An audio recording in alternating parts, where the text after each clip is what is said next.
సాహస కార్యములను చేస్తూ నిరంతరము కునుకక నిద్రపోక మనల్ని కాపాడుచున్న మన దేవాది దేవునికి కృతజ్ఞతాస్తుతులు చెల్లిస్తూ మీ అందరికీ నా శుభములు. ఈ రోజు మన వాక్య ధ్యానం యోహాను సువార్త 2వ అధ్యాయం 12 నుంచి 25 వచనాల వరకు. దీంతో ఈ అధ్యాయం ముగుస్తుంది. ఈ వచనాలన్నిటిలో మనం 3 సంగతులు చూస్తాం. మొదటిగా 12 నుండి 17 వచనాలు చూసినట్లయితే యేసుప్రభువారు దేవాలయాన్ని శుద్ధీకరించడం మనం గమనిస్తాం. కానా ఊర్లో పెండ్లి విందులో యేసుప్రభువారు నీటిని ద్రాక్షరసంగా మార్చిన తర్వాత ఆయన తల్లి, ఆయన సహోదరులు, ఆయన శిష్యులు కపెర్నహూముకు వెళ్లి అక్కడ కొన్ని రోజులు ఉన్నారు. ఆ తర్వాత పస్కా పండుగ దగ్గర పడగానే యేసుప్రభువారు యెరూషలేముకు వెళ్లి అక్కడ దేవాలయంలోనికి ప్రవేశించి అమ్మకాలు చేసేవారిని, కరెన్సీస్ మారుస్తున్న వ్యాపారం చేసేవారిని బయటకు వెళ్లగొట్టడం మనం చూస్తాం. దేవుని ప్రార్థనా మందిరం వ్యాపార స్థలంగా మారిపోవడం ఆయనను చాలా చాలా బాధించింది. అందుకే ఆయన అంటున్నారు, నా తండ్రి ఇంటిని వ్యాపారం ఇల్లుగా చేయకుడి అని.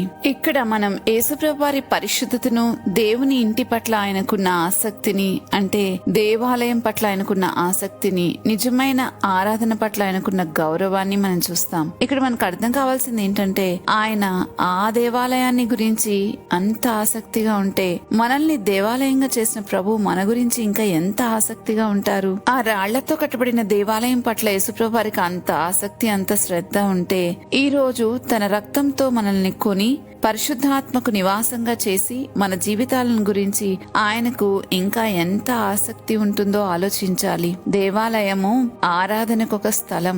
మనలో నుంచి జరగవలసింది అదే. బైబిల్ మనలను దేవాలయం అని చెప్తుంది. అంటే దేవుడు నివసించాలనుకున్న స్థలం మనమే. నిరంతరము ఆయన స్తుతి నొందాలనుకున్న స్థలం మనమే. నిరంతరము ఆరాధించబడాలి అని అనుకున్న స్థలం మనమే. కాబట్టి దేవాలయంలో జరుగుతున్న అపవిత్రతను ఆయన ఎలాగైతే సహించలేకపోయారో మన జీవితాల్లో కూడా ఆయన అంతే సహించలేరు. అందుకే ప్రభు మన జీవితాల్లో వాక్యముతో ఉదక స్నానం చేత దానిని పవిత్రపరిచి పరిశుద్ధపరచుటకై తను తాను అప్పగించుకునిను అని ఎఫెసీయులకు రాసిన పత్రిక 5వ అధ్యాయం 27వ వచనంలో చదువుతాం. అలా మనలో శుద్ధీకరణ కార్యం చేస్తూ ఉంటారు. మనకి ఇష్టమైన కొన్ని విషయాలు ఏవైతే మనల్ని అపవిత్రపరుస్తున్నాయో వాటిని బయటకు తీసివేయడం ఆయనకు చాలా ఇష్టం. అది కూడా మన ఆమోదంతోనే. మన ఆలోచనలను, మన ఉద్దేశాలను, మన జీవన విధానాన్ని ఆయన పరిశుద్ధపరుస్తారు, ప్రత్యేకిస్తారు. ఎందుకంటే తన పరిశుద్ధ నివాసంగా మనల్ని మార్చాలని కోరుకుంటున్నారు. కాబట్టి దేవుడు మనలను తనకు ఆలయంగా చేసుకున్నాడు అంటే అది చిన్న విషయం కాదు. ఆయన మనలో నివసించటానికి సిద్ధపడ్డారు అనంటే అది ఈ భూ ప్రపంచంలోని అద్భుతాలన్నిటిలోకి చాలా గొప్ప అద్భుతం. అందువల్ల మన జీవితాలు ఆయన నివసించటానికి తగినట్లుగా ఉండాలి. దేవాలయాన్ని శుద్ధి చేసిన ప్రభు మనల్ని కూడా తన మహిమ కొరకు క్లీన్ చేయాలని ఎప్పటికప్పుడు కోరుకుంటారు. అయితే దానికోసం మనం ఏం చేస్తున్నాం? మనల్ని మనం అప్పగించుకుంటే ఆయన తప్పకుండా క్లీన్ చేస్తారు. అప్పుడు నిజంగా ఆయనతో కలిసి మనం చేసే సహవాసం చాలా అద్భుతంగా ఉంటది. మనం ఆయన కోసం ఎక్కడెక్కడికో తిరగక్కర్లేదు. ఎందుకంటే ఆయనే మన కోసం ఇక్కడికి వచ్చారు కాబట్టి. ఇంకా ఈనాటి ధ్యాన భాగంలోని 2వ అంశాన్ని మనం చూసినట్లయితే 18 నుండి 22 వచనాల్లో ఈ అంశాన్ని మనం ధ్యానం చేద్దాం. ఇక్కడ 18 నుంచి 22 వచనాల్లో యేసుప్రభు వారు తన మరణ పునరుద్ధానాన్ని గురించి యూదులతో చెప్తున్నారు. ఆయన అన్నారు కదా, యూదులు ఆయన అధికారాన్ని ప్రశ్నించినప్పుడు యేసుప్రభు వారు అన్నారు కదా, ఈ దేవాలయాన్ని పడగొట్టండి, 3 రోజుల్లో నేను దీన్ని లేపుతాను అని. యూదులేమో ఆయన సెకండ్ టెంపుల్ గురించే మాట్లాడుతున్నారు అనుకున్నారు. కానీ యోహాను స్పష్టంగా చెప్తున్నాడు, ఆయన తన శరీరం అనే దేవాలయాన్ని గురించి మాట్లాడుతున్నారు అని. ఈ మాటను బట్టి మనకు అర్థమవుతుంది, ఏదైతే ప్రభు మనల్ని చేయాలనుకున్నారో ఒక దేవాలయంగా, ముందు తానే అదయ్యి ఉండి తన శరీరమే దేవాలయంగా చేసుకుని తండ్రికి తాను చేయవలసిందంతా చేసి, తండ్రికి చెల్లించవలసిన మహిమను చెల్లించి, చేయవలసిన ఆరాధన చేసి, ఇప్పుడు తను తాను బలిగా అర్పించుకున్నారు గనక, అంటే ఇవన్నీ చేసి ఏ పాపం లేకుండా అర్పించుకున్నారు గనక తన అర్పణ అంగీకారం అయింది. అయితే ఇప్పుడు తనకు అన్నిటి గుండా అనుభవం అయింది. ఇప్పుడు మనం కూడా దేవాలయాలుగా ఉండాలి అని అంటే, ఆయన మనల్ని దేవాలయాలుగా మార్చాలి అంటే ఆయన కూడా అటువంటి అనుభవం గుండా వెళ్లారు గనక మనల్ని చాలా తేలిగ్గా ఈ రోజు దేవాలయంగా మార్చగలడు. కానీ ఒక్కటే మనం చేయాల్సింది ఏంటంటే మనం విధేయత చూపించటం. సో ఆయన తన శరీరం అనే దేవాలయాన్ని గురించి మాట్లాడుతున్నారు. మీరు దీన్ని పడగొడితే 3 రోజుల్లో నేను లేపుతాను అని. ఆయన శిలువ మరణాన్ని ముందుగానే చెప్తూ ఉన్నారు. 3 రోజుల తర్వాత ఆయన పునరుద్ధానం అవుతానని తెలియజేస్తా ఉన్నారు. ఇంకా మనం లేఖనాల్లో చూస్తే దేవాలయం కంటే గొప్పవాడు ఇక్కడ ఉన్నాడు అని ప్రభు చెప్పడం మత్తయి సువార్త 12వ అధ్యాయం 6వ వచనంలో చూస్తాం. అంటే ఇక్కడున్న ప్రజలు దేవాలయపు నియమాలు, ధర్మశాస్త్రంలో ఏవైతే చెప్పబడ్డాయో అంటే టెంపుల్ లాస్, వాటినే చాలా గొప్పగా అనుకుంటున్నారు. కానీ వాటికన్నా గొప్పవాడు ఇక్కడ తెలియచేస్తున్నాడు. లాస్ ఇచ్చింది అంటే నియమాలను, ధర్మశాస్త్రాన్ని ఇచ్చిన వాడే తెలియచేస్తున్నాడు. ఆయనే ప్రజల మధ్యలో ఉన్నారు. ఆయనను నమ్మకుండా, ఆయనను తెలుసుకోకుండా ఈ యేసుప్రభు కన్నా కూడా ఆ లాస్ చాలా గొప్పవి అని అన్నట్లుగా ప్రవర్తిస్తున్న మనుష్యుల మధ్యలో యేసుప్రభు వారు ఉండి చేసిన కార్యం ఏంటో మనకు అర్థమవుతుంది. ఆయన చేస్తున్న కార్యం ఏంటంటే వారి మధ్యలో ఉండి తనను గురించి పూర్తిగా వారికి తెలియచేస్తా ఉన్నారు. కానీ వారికి అది వేరుగా అర్థమైంది. అందుకే ప్రశ్నిస్తున్నారు అక్కడ యూదులు, ఈ దేవాలయం 46 సంవత్సరాలు కట్టారు, నువ్వు 3 రోజుల్లో దీన్ని లేపుతావా అని. ఈ విషయాన్ని మనం 20 వచనంలో చూస్తాం.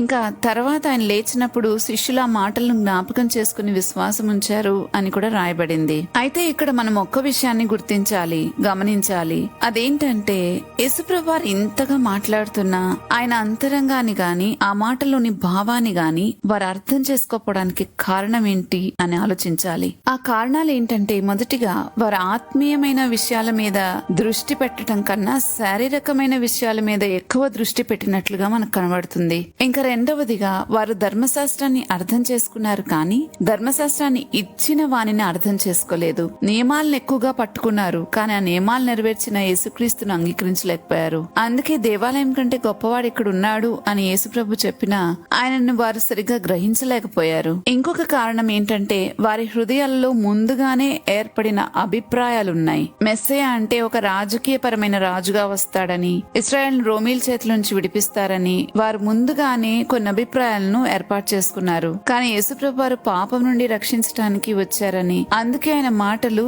వారి అంచనాలకు సరిపోలేదని వారు అర్థం చేసుకోలేదు. ఆయన మృతులలో నుండి లేచిన తర్వాత ఆయన శిష్యులు ఈ మాట ఆయన చెప్పినట్లు జ్ఞాపకం చేసుకున్నారు. ఆ తర్వాత వారు విశ్వాసం ఉంచారు అన్న సంగతిని మనం చూసాం కదా. అంటే కొన్ని సత్యాలు సంఘటన జరిగిన తర్వాత మాత్రమే స్పష్టంగా అర్థమవుతాయి. ఇది మన జీవితాలకు కూడా ఒక పాఠం. కొన్నిసార్లు దేవుడు చెప్పే సంగతులు వెంటనే మనకు అర్థం కావు. ఆయన కార్యాలు కూడా మనం ఇప్పుడున్న పరిస్థితుల్లో మనకు అవి చాలా గందరగోళంగా అనిపించవచ్చు. కానీ తర్వాత వెనక్కి తిరిగి చూసినప్పుడు దేవుని యొక్క కృపాహస్తం మనకు ఎంత తోడైందో, ఆయన కార్యాలు ఎలా జరిగించుకుంటూ వచ్చారో మనకు అర్థమవుతుంది. అందుకే దేవుని మాట వెంటనే అర్థం కాకపోయినా దాన్ని తిరస్కరించకుండా విశ్వాసంతో పట్టుకొని ముందుకు కొనసాగాలి. ఎందుకంటే సమయం వచ్చినప్పుడు పరిశుద్ధాత్మ మనకు సత్యాన్ని వెల్లడిస్తారు.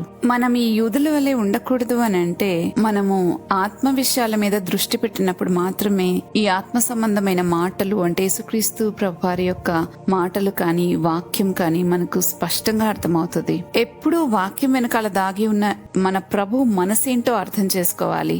ఆయన ఏం చెప్తున్నారో మనం అర్థం చేసుకోవాలి. దేవుని మాటలు వినేటప్పుడు ఎప్పుడు కూడా ముందుగానే ఏర్పడిన అభిప్రాయాలతో పోల్చుకోకూడదు. ప్రతిసారి దానిని కొత్తగా మనం వినగలిగినట్లయితే, ఫ్రెష్ గా వినగలిగినట్లయితే నిజంగా ఆయన ప్రత్యక్షతను మనం పొందుకోగలుగుతాం. మన చుట్టూ జరుగుతున్న వాటితో, ఈ లోకంలో వాటితో దేవుని వాక్యాన్ని పోల్చి చూడాలి అని అనుకుంటే చాలా పొరపాటు చేసినట్లే. అందుకని ఎప్పుడు కూడా ముందుగా ఏర్పడిన అభిప్రాయాలను బట్టి వాక్యాన్ని అర్థం చేసుకోకూడదు. కానీ అప్పటికప్పుడు వాక్యంలోని సంగతిని ఫ్రెష్ గా మనం అర్థం చేసుకోగలిగితే నిజంగా దానిలోని సత్యాన్ని మనం గుర్తుపట్టగలుగుతాం. ఇంకా మూడవ విషయం 23 నుంచి 25 వచనాల్లో మనం చూసినట్లయితే యేసుప్రభు వారు పస్కా పండుగలో చాలా అద్భుతాలు చేశారు. ఈ భాగంలో పస్కా పండుగ సమయంలో యేసుప్రభు వారు అనేకమైన సూచక్రియలు చేయగా చాలా మంది ఆయన యందు విశ్వాసం ఉంచినట్లు చదువుతాం. కానీ ఇక్కడ ఒక ముఖ్యమైన విషయం ఉంది. యేసుప్రభు వారు తన్ను వారి వశం చేసుకోలేదు అని 24వ వచనంలో రాయబడింది.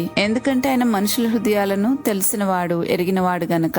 ఒకని అంతరంగంలో ఏముందో ఆయనకు పూర్తిగా తెలుసు. అందుకే ఎవ్వరు ఏ మనిషిని గురించి ఆయనకు సాక్ష్యం ఇవ్వక్కర్లేదు అని 25వ వచనంలో మనం చదువుతాం. దీంతో 2వ అధ్యాయం ముగుస్తుంది. ఇలా ఈ వచనాలన్నిటిలోనూ మనం గమనించినట్లయితే ఇక్కడ ఒక గొప్ప సత్యం మనకు అర్థమవుతుంది. ఈ మూడో విషయంలో అదేంటి అని అంటే యేసుప్రభు వారు తన్ను వారి వశము చేసుకోలేదు అని. దీన్ని బట్టి మనకు అర్థమవుతుంది నిజంగా నిజమైన విశ్వాసం ఎవరిలో అయితే ఉంటుందో ప్రభువు తన్ను వారి వశం చేసుకుంటారు అని మనకు అర్థమవుతుంది. అంటే ఆయన ఎంతగా విశ్వాసాన్ని పట్టి సంతోషిస్తారో అందుకే రాయబడింది, విశ్వాసం లేకుండా దేవునికి ఇష్టలైనట అసాధ్యము అని. ఎవరి హృదయం అయితే దేవుని ఎదుట యథార్థంగా ఉంటుందో అలాంటి వారికి తను తాను ప్రత్యక్షపరచుకుంటారు, తన్ను వారి వశం చేసుకోగలుగుతారు. కాబట్టి ప్రభువు మనతో ఉండాలి, మనలో నివసించాలి అని మనం అనుకుంటే గనక మన హృదయం యథార్థంగా ఉండాలి. నిజమైన విశ్వాసము బయటకు కనపడే మన క్రియల్లో కాదు, కానీ అంతరంగంలో అది ప్రభు చూసినాడు తప్పకుండా తన్ను వారి వశం చేసుకోగలుగుతారు.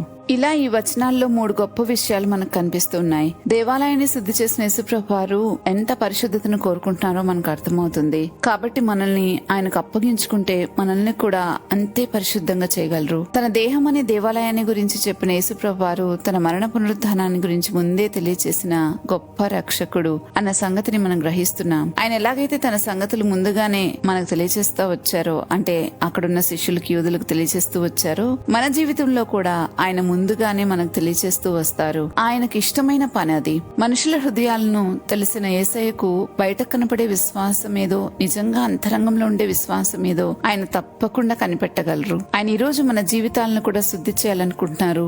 3 రోజుల్లో లేస్తానని చెప్పిన ఆయన మరణంపై జయం పొందిన జీవం గల దేవుడు మనల్ని శుద్ధి చేయాలనుకుంటున్నారు. మనుషుల హృదయాలను తెలిసిన ఆయనకు నిజమైన అంతరంగంలో ఉన్న విశ్వాసం ఎటువంటిదో ఆయన ప్రతి ఒక్కరిని గమనించగలరు. మనం యథార్థమైన మనస్సుతో ప్రభువుని ప్రేమించాలని, అలాంటి గొప్ప విశ్వాసం కలిగి ఉండాలని ప్రభు కోరుకుంటున్నారు. మరి ప్రార్థన చేసుకుందామా?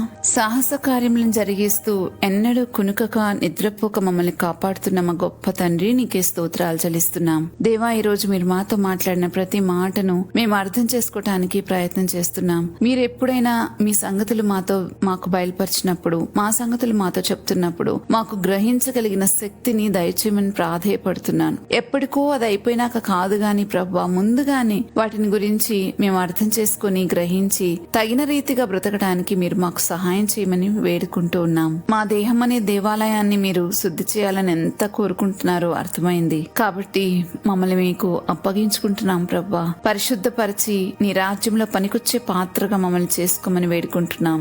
మా అంతరంగాన్ని ఎరిగిన నీకు మమ్మల్ని మేము అప్పగించుకుంటున్నాం. కాబట్టి ఎక్కడ మార్పు చెందవలసి ఉందో, ఎక్కడ మార్పు చేయవలసి ఉందో అక్కడెల్లా చేయమని వేడుకుంటూ ఈ మనలన్నీ యేసుక్రీస్తు ప్రభువారి నామంలో బ్రతిమాలుతున్నాము తండ్రి, ఆమెన్. రేపటి ధ్యానంలో మరలా తిరిగి కలుద్దాం. అంతవరకు దేవుని కృప మనందరికీ తోడైనను గాక.